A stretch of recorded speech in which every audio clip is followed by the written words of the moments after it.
नमस्कार, आप देख रहे हैं प्रेस जागरण और प्रेस जागरण में आपका स्वागत है और मैं हूं कुंदन कुमार।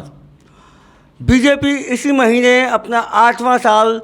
पूरा किया और उसको 8 साल और बेमिसाल बताकर पूरे देश में प्रचार प्रसार करती रही।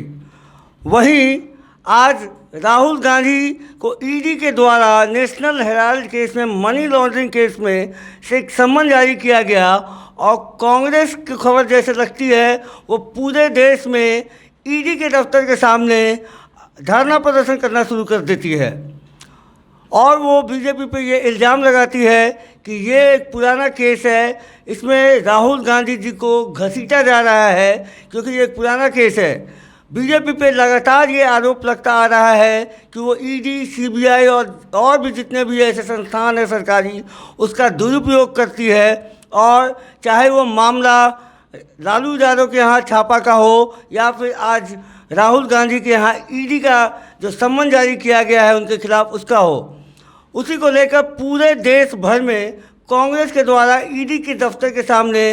एक विरोध प्रदर्शन किया जा रहा है शांत तरीके से, जहाँ पे कांग्रेस के नेताओं बैठ के अपना विरोध प्रदर्शन कर रहे हैं और ये कह रहे हैं कि सरकार जो है वो सिर्फ और सिर्फ ईडी और सीबीआई का दुरुपयोग कर रही है। बाकी का काम छोड़ के, महंगाई का, बेरोजगारी का मुद्दा छोड़ के वो विपक्षी दलों पे पड़ी हुई है कि इनका जो पुराना मामला है उसमें कैसे इनको घसीटा जाए। पहले भी पूर्व में भी ऐसा इतिहास रहा है ईडी और सीबीआई का कि वो सरकार के कठपुतली की तरह काम करती है। ये कहना हमारा नहीं, ये कहना मदन मोहन झा जी का है, जो आज बिहार के ईडी, पटना के ईडी दफ्तर पे अपने कई नेताओं के साथ, जैसे कि एमएलसी समर सिंह हो गए और भी प्रवक्ता राजेश राठौर हो गए, उनके साथ बैठकर धरना प्रदर्शन कर रहे थे और मीडिया से मुखातिब होकर उन्होंने ये बात कही है। आइए सुनते हैं मदन मोहन झा। खुद ही ज्ञात होगा इस बात का, ईडी द्वारा हमारे सम्माननीय नेता सोनिया गांधी जी और सम्माननीय नेता राहुल गांधी जी को ईडी का नोटिस भेजा गया है। आज हमारे नेता राहुल गांधी जी ईडी के समक्ष पेश होने वाले हैं और हम लोग इस बात को समझते हैं या देशवासी भी समझते हैं, जो यह कार्रवाई में कुछ होना जाना नहीं, केवल देश के मन मिजाज को डाइवर्ट करने के लिए उन्होंने जो 8 साल में कोई विकास का काम नहीं किया, जनता को किए गए एक ही वादे पूरे नहीं किए, जनता इस बात को आने वाले चुनाव में उठाएगी,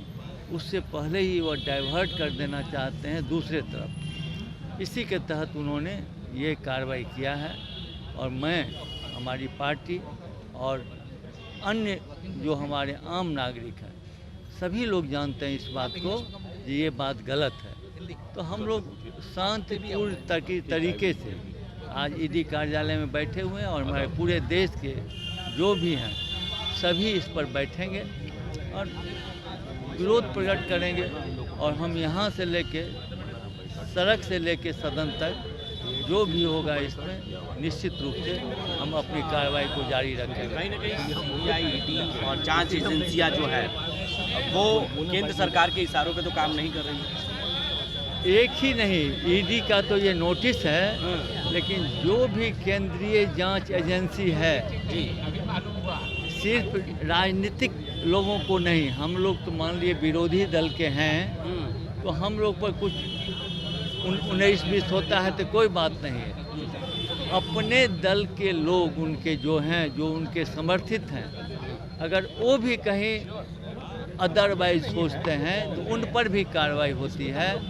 आपके प्रेस बंधु, मीडिया के कर्मी जो हैं, अगर आप लोग भी, कोई हो सकता है आप लोग न्यूज़ नहीं चलाइए, क्योंकि चलाइएगा तो हो सकता है आप पर भी कार्रवाई हो या नहीं तो एडवर्टीजमेंट बंद हो जाएगा। तो आप लोग भी डरे हुए हैं, आम नागरिक भी डरा हुआ है, नेता भी डरा हुआ है। मैं समझता हूँ ये डिक्टेटरशिप, तानाशाही रूप से सरकार चलाना चाहते हैं, जो ऑब्जेक्शनेबल है और हम कांग्रेस जन राहुल गांधी जी के नेतृत्व में इसका पुरजोर विरोध करेंगे। जैसा कि आपने सुना कि वो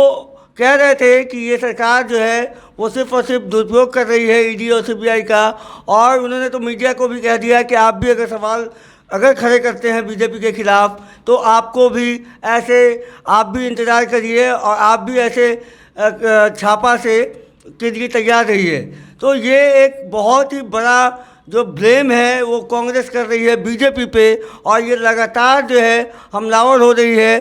कांग्रेस हो या और अन्य विपक्षी दल हैं, बीजेपी पे ये लगातार हमलावर हो रहे हैं कि ऐसी जो काम है ऐसा ये काम बीजेपी करना बंद करे, और जो जनता से सरोकार मुद्दा है जैसे महंगाई हो गई, जैसे बेरोजगारी का मुद्दा है, उस पर काम करे।